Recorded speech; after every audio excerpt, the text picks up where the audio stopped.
So by now, you have watched the week one videos, and this is the assignment one overview, explanation of the specific project images you're working on. Now I'm going to cover the steps to fix each one of these images. But remember, if you haven't watched and synthesized all the other video lessons, you're going to be missing a lot of nuances because I'm not covering every single thing you need to do here in this overview. This is more of like, as it says, an overview, and I'm giving you a couple extra little bonus things to implement into your final project. So again, I'm in Bridge, which you'll learn more about how to use in future weeks.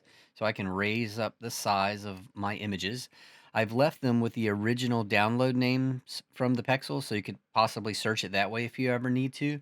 But again, you'll be given the images and or download links. So this is what you'll see when you download. So the very first image, I'm just going to double click it since I'm in Bridge. It'll auto open in Photoshop. I'll hit Command 0 to fill the screen because I want as much real estate occupied with the visual image as possible. I see a lot of students working on a laptop screen and their image is this big. You got all this space that you paid for buying that expensive computer. So always hit Command or Control 0, depending whether you're on a Mac or a Windows machine, and fill that space. I mean, look at all your details. Notice down here, I'm still only at 47% of the image size, but this is a pretty giant image, right? I went up to image and I went to image size just to look. Yeah, look, that's, 5600 pixels. That's really huge. So I'll just click cancel. So what do I want you to do for this particular image? The key things are crop it to a square, use an overlay blend mode for the face, but mask out the blue iris and possibly the eye because we don't want to oversaturate that part. What do we do? Well, the first thing I'm going to do is just add an adjustment layer, and it can be any adjustment layer up here. It truly doesn't matter because if you don't do anything with it, nothing's going to change. But here's a little bonus that was not in the other videos. I want you to change the blend mode. And again, we're going to talk about this in much more detail in later weeks. But this controls how one layer interacts with the layer below it. And each grouping does a specific thing, and the first word tells you. Like you see those lines right here? So this darken grouping, it basically is going to do some variation of darkening every one of these choices. The next group starts with lighten. It's going to lighten in some fashion. You see how that works? And then overlay is basically a word for contrast. And that's what we're going to choose for this particular one. So I'm going to choose overlay, and I'm going to see this eyeball. I'm going to toggle it on and off. So again, this is a good exposure. Notice the histogram has a continuous range of tones, looks really nice. But we're doing something creative. I want to saturate these colors. And maybe that's a little too much. So if things go too much, because remember, Photoshop turns everything up to 100%. It's like turning on your radio wide open. Sometimes you want it to be loud, sometimes you want it to be soft, but you have to control it. You control it with this opacity slider. Think of that as a volume slider. So instead of it being 100% saturated, contrasty colors for this particular blend mode, I want to pull that down to maybe 75%. Because I want it saturated, but not crazy. And then toggle the eye on and off just to see. Yeah, I like that. Much better, right? But I want to mask out this eye, and you know how to do that. You're going to choose your brush tool. You're going to make sure black is in the foreground here. Then you're going to hit your left or right bracket key to make your brush smaller or bigger. Or you can come up here to this disclosure triangle and drag it. But again, that's hard because you got to come over. Okay, that's too small. That's not quite big enough. You see what I mean? Now that's too big. See, if you come over here and you hit the left or right bracket key, you visually get to see it grow or shrink. And I'm going to go about there. Remember, it paints about 50% outside of the circle. So I'm going to start right here at the eye. And maybe I'll tap the right bracket key, make it a little bigger, just a little pass over here, because I don't want to saturate all this white that's already a little bright. Toggle that on. Oh, see, the eye doesn't change now, because basically I've basically cut a hole in this mask so that we can see underneath to the layer below it. Remember, black reveals, white conceals. So black is like a negative hole you cut out of a white sheet of paper. So almost think of it as like two photographs. As a quick side note, we can actually do it as two photographs. So I'm going to delete that. Delete that. So we're starting from scratch. If you hit Command or Control J, it's going to duplicate the layer as it stands, right? Or I can actually grab this layer, drag it down to this plus icon, let go, and that will duplicate the layer. And I can still do the exact same thing. I can go to normal blend mode, scroll all the way down to overlay, dial it back to 75%. Oh, by the way, this is a scrubby slider. Whenever you hover over a word, see how that changes? So you can just drag right over the word to adjust it. But as always, whenever you see a disclosure triangle, you can just click on it and drag it down that way as well. But again, I try to show you the quickest ways possible. All right, so this is the same thing, right? Same exact thing. I've duplicated the image. I'm going to add a layer mask this time because before, up here, when I added that adjustment, it came automatically with a layer mask. So I need to put a piece of paper over it to cut through. So this is what this little icon's for. See, it added that white mask. I'm still on my brush. I'm still painting with black because you have to paint with black on a white mask to see under it. And I'm just going to paint over this. Things to think about. Remember, all these tools on the left, as you already know, are controlled by the tool menu options on the top. If something's not working right, take a look at the options on the top. You want to work at 100% for this, right? You want your mode to be normal. So that's the same effect. Toggle eyeball on and off. That is all you have to do except for now crop to square. So choose the crop tool. So I'm already on the 1:1 ratio, which is perfect. If you click inside it once, it gives you this grid and allows you to move it. And I believe I wanted you to crop it sort of to a little bit of a rule of thirds kind of situation. Generally, something like that. Notice how this line is touching the top of the iris and this line is touching the left side of the iris. I'll click Save. Now, right now it's a PSD file, and that's totally fine. Go up to File, Save As. Always create a new folder for yourself. So new folder, Assignment1 finished. And I'll save it to that. Maybe here I'll go ahead and rename it. Student name and which image this was, 1. And I don't want to save it to the cloud. And sRGB is perfect because it's going to be uploaded to the web. And I'm leaving it at Photoshop. Remember, anytime a file has more than a background layer, it's got to be saved as a Photoshop file because that's the only way to save your layers. And that's perfectly fine for now. Click Save. So this one is 100% done except for resizing and uploading. So let's go to the next one. Double click this image. Okay, so this one is also cropped to a square. You're supposed to remove this light because it's visually distracting. And this monogram pin. Now, since the last thing we did was crop, that tool was left automatically activated. So I'm just going to click in it and I'm going to crop to the specs that I listed. And some of this is just you professionally making your best guess judgment. Because I didn't tell you exactly where to crop, right? But we definitely didn't see the top of the model's head in the background because this looks awkward cropping off part of his hand, right? So I believe he's the focus. So we pulled it down somewhere around here. I think the top of the line, and again, check your sample, but I think the top of the line was somewhere around the model's gaze in the back. Something like that. And actually, I think we left this little bit of white tip right here, but I would suggest I don't even think I like that. So pull that up just a touch and hit enter. All right, so remember Command 0 so you can fill your screen. Now we need to retouch. I'm gonna grab the spot retouching tool, right? I'm gonna paint over this little white area and it got rid of it. I'm gonna paint over this little monogram pin and it got rid of it. So already all retouching is done. I'm gonna come up to the adjustments, click add black and white adjustment layer. It's going to automatically convert to black and white, which is perfect. And now I need to cut through this layer, right? Because if I turn off the black and white adjustment, the red bow tie is there. I just need to cut through this mask by painting with black with the brush. So I'm going to grab the brush tool. And actually, here's a situation where you may want to zoom in even closer. So remember, if you grab your zoom tool right here, just click, click, click, click. And now I need to go back to my brush tool. And now I can hit left bracket key for a smaller brush. And then I'm painting at 100%. If you're worried about getting the edges right, let me show you a super quick tip that was not in the other videos. And this is about selections, which you're going to get totally into. So I need to select the background layer first. I'm going to come over to this quick selection tool right here. And it lets you kind of auto paint. It'll auto select. If I only click on the bow tie, see it's how it's figuring out the colors and tones automatically. It messed up right here. But if I hold down the Alt or Option key, that circle has a minus sign in it now. It lets me temporarily say, nope, don't select that part. And that way, when I click back up on this mask, see how it's most selected? I can now just take a giant brush need to be on the brush tool though.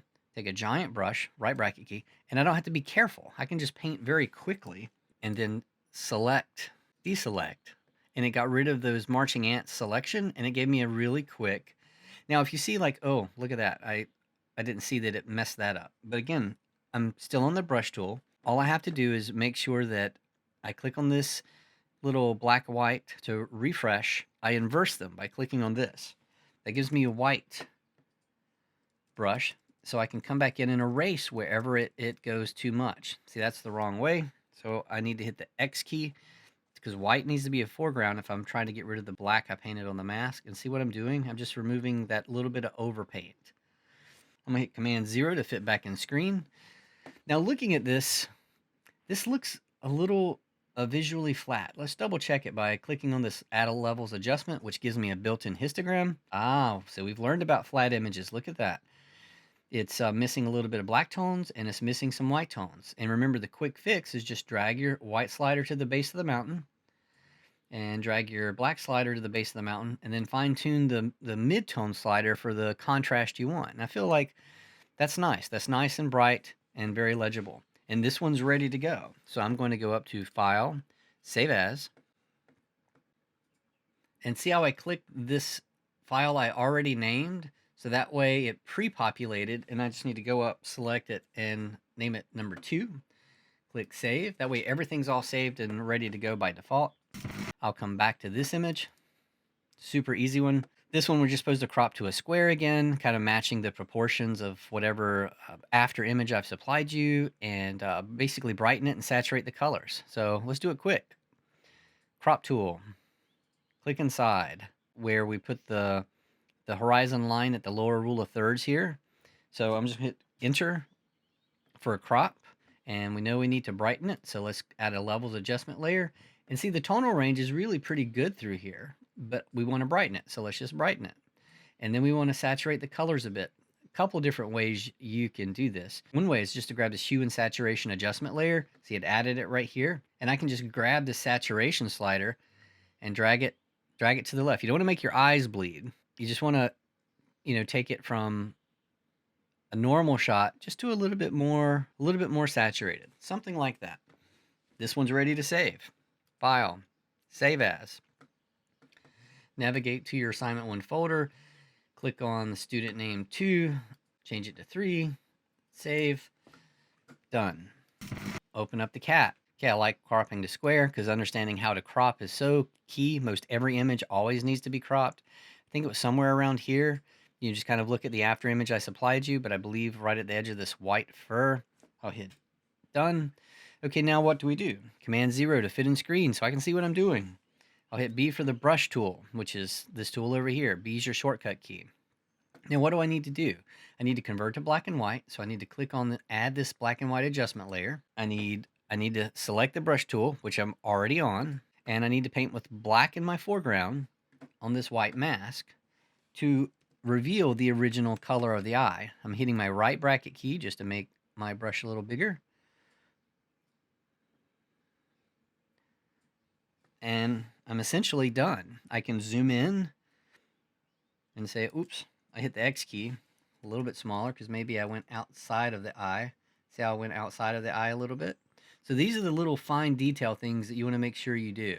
Because you see how fast it is to do this stuff. But you want to make sure you don't contaminate or get sloppy.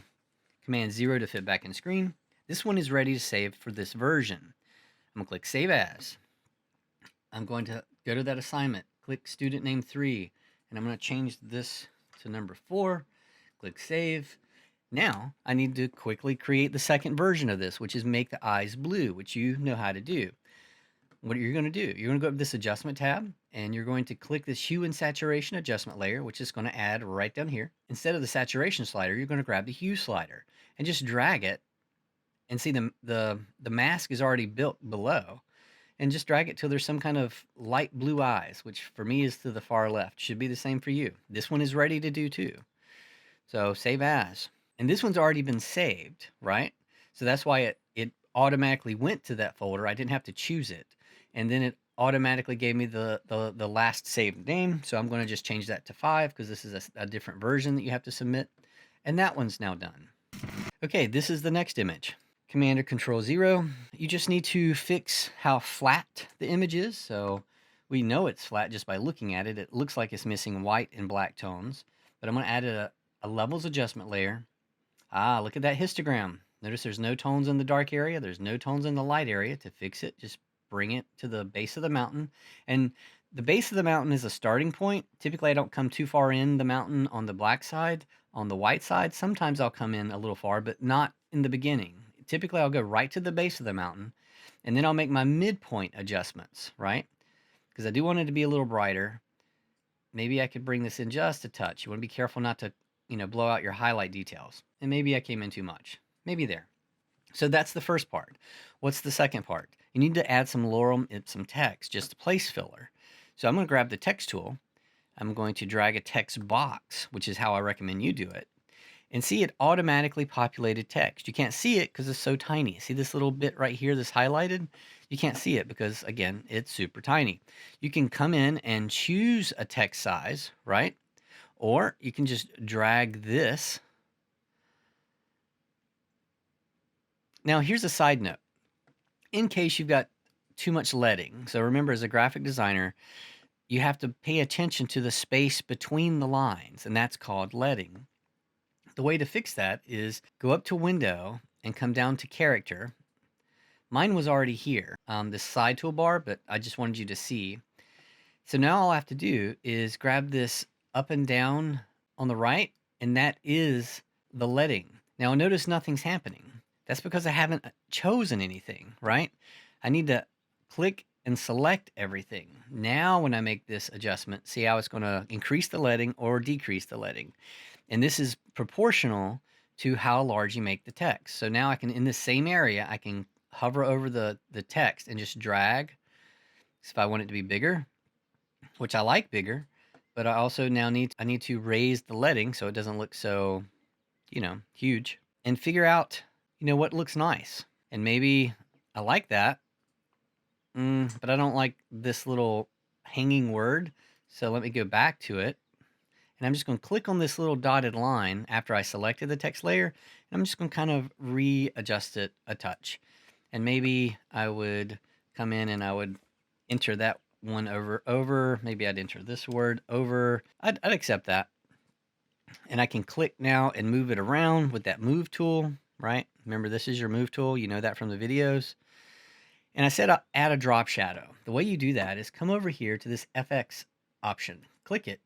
And then the first one is drop shadow. It's at the very bottom. You get this dialog box. And again, you can click and drag inside here if you want, like just live, or you can just move this rotating dial.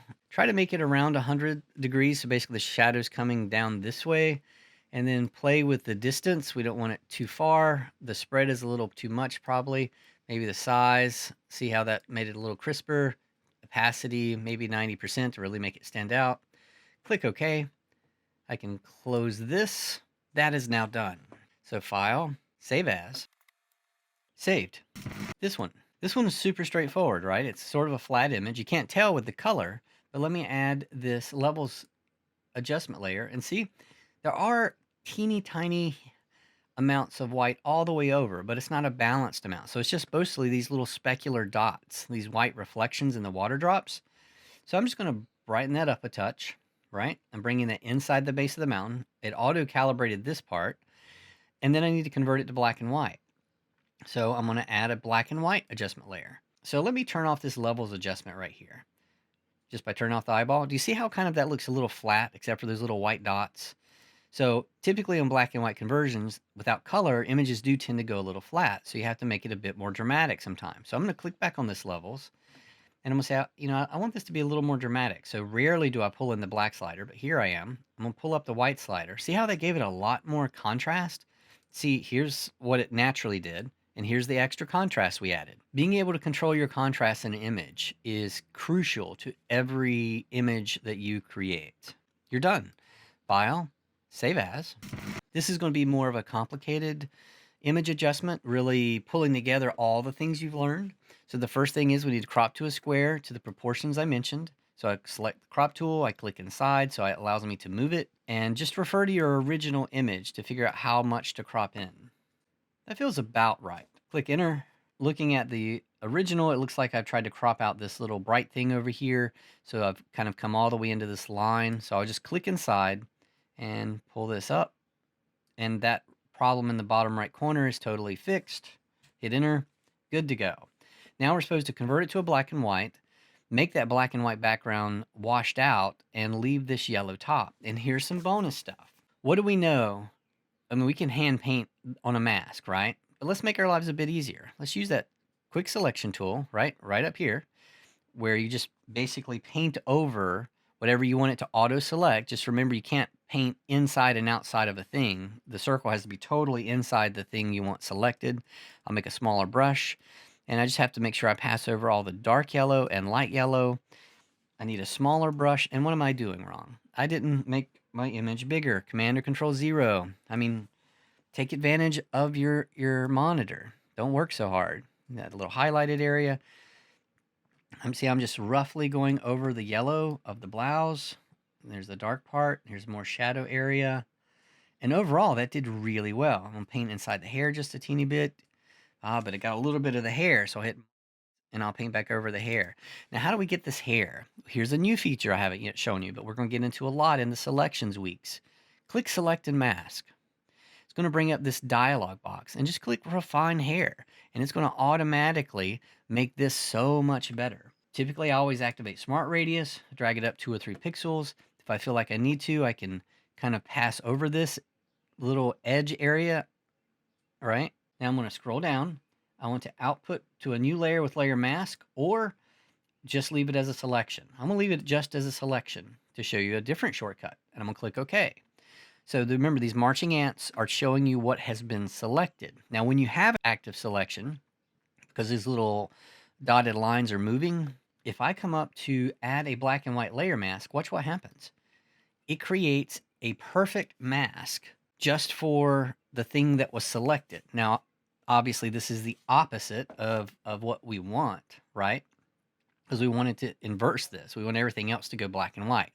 But before we fix that little problem, let's fix some edge issues. So what I'm going to do is I'm going to click on this mask and see how that changed the properties panel. Like here, this is what's activated on the black and white mask. You get all these color adjustments, right? But if I click on the mask to make it selected, the properties changes to density and feather. So now I can just feather that selection, kind of looking at the edges here to see, does that help me or make it worse? Then I can just scroll down and click invert. And that's going to invert the problem that I was having. And then if I need to come in with a brush tool, like hit B for brush, and I want to paint with black, so I make sure that black is in my foreground. Now this is one time where you might drag this down to like 40, 30%, and you can see like right in here, it didn't quite get this, so maybe I would just come in and paint a little bit of the yellow there, a little bit of the yellow there. Here it's not going to stick out because the hair is so dark anyway that it's not another color. So that's a good way to sort of fake this to making it look like a bit of a better selection. There's always ways to tweak things in Photoshop. Command 0 to fit in screen. All right, so I like where this is going. I'm essentially almost done. What was the other thing we were supposed to do? We were supposed to brighten all the black and white converted areas. So let's figure out a way to do that. I'm going to grab this levels adjustment layer, add it, and then watch what I'm going to do. I'm going to select this mask that's on the black and white layer, and I'm going to hold the Alt or Option key simultaneously while I click on this mask, and I'm going to drag it up over top of this mask, and it's going to auto load it for me. Now, remember, what does the mask do? Black reveals, white conceals. So essentially, if I click on this levels adjustment and I just drag it crazy, all right, so that is doing what I want it to do, right? Essentially, right now, it's letting me make the background brighter. That's too much, but just bring it up just a touch, just a touch. This is more of a look than a photographic perfection. We're giving it a bit of a washed out look. Now, if we decide that this yellow is a touch too bright or not bright enough, you can adjust just that. Add another adjustment level. And actually, I'm going to click it and drag it down to the very bottom. I just want this adjustment to affect the yellow down here, right? So what does that mean? It means I can make the yellow brighter, I can make it darker. But let's say I just want to make it a touch brighter, and notice it's affecting everything again, right? So if you have that situation, again, click on the mask you've already made, hold the Alt or Option key and pull it down, and say, I just want you to affect the opposite of what I was doing. So I don't want it to affect, watch. I don't want it to affect the background. I want to control that yellow. So how do you do it? Make sure the mask is selected. In the Properties panel, you'll see these options. Scroll down, click Invert. We reversed the mask, right? So now when we click on this Levels icon, see how I can make that just a little brighter? And I can pull this up just a touch. Something like that. This is ready. File. Save as. We're supposed to crop to square with this horizon being shifted to the lower point of thirds. So I'll click the crop tool. I'm gonna need to crop in a bit. And again, look at your final image, but I'm trying to pull it until that horizon line is right about there. And I don't remember having to add anything here, so I just need to crop that down till that's not, so I'm not getting outside the image. I want to center the person in the middle. And this is in the ballpark. As long as you're in the ballpark and this horizon line's in the lower rule of thirds, you're fine. It's okay if you cropped off a bit more of this shadow, no worries. So then I'm gonna add my adjustment layer. Look at that, we're missing all the white tones. So just bring that, and I can already see I'm gonna actually pull this white slider into the mountain because there's no detail in the sky anyway. And then I can brighten up the midtones just a little. So I want it a little brighter, right? Something like that. Forgot to make it full screen. Then File, Save As. And then the last image.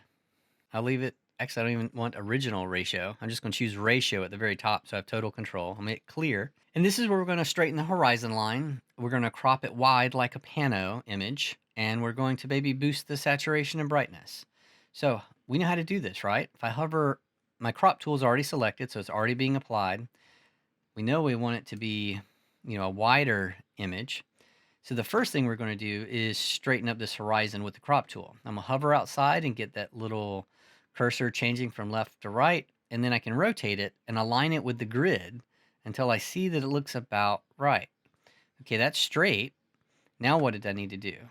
I needed to, that's the lower rule of thirds. I feel like we're doing the opposite here, making it more about the water than the sky. Left this little bit of ground in there. Make it as wide as you can without running out of image, because this is more of a pano, which is kind of a wide shot. Looks like it's not quite level still, so let me just tweak it just a teeny bit. See how that looks? Still not quite there. Okay, that looks pretty level all the way across here. And I'm done. I'm gonna hit enter. Now I need to make it more saturated, so I'll add a hue saturation adjustment. Just pull that saturation up, and then I'll add a levels adjustment layer. I'm missing the blacks. Maybe pull in the whites a touch and make the midtones a little brighter, and call it done. File, Save As. Hey, if you like this video and it helps, you can help me. Smack it, whack it, and crack-a-lack it. Take care. I like subscribers. That's awesome! Whoa! Yes! Oh my god, I did! This is... Hey, you stayed to the end. You know what that means? You're awesome. I'm talking about you. Now get out of here.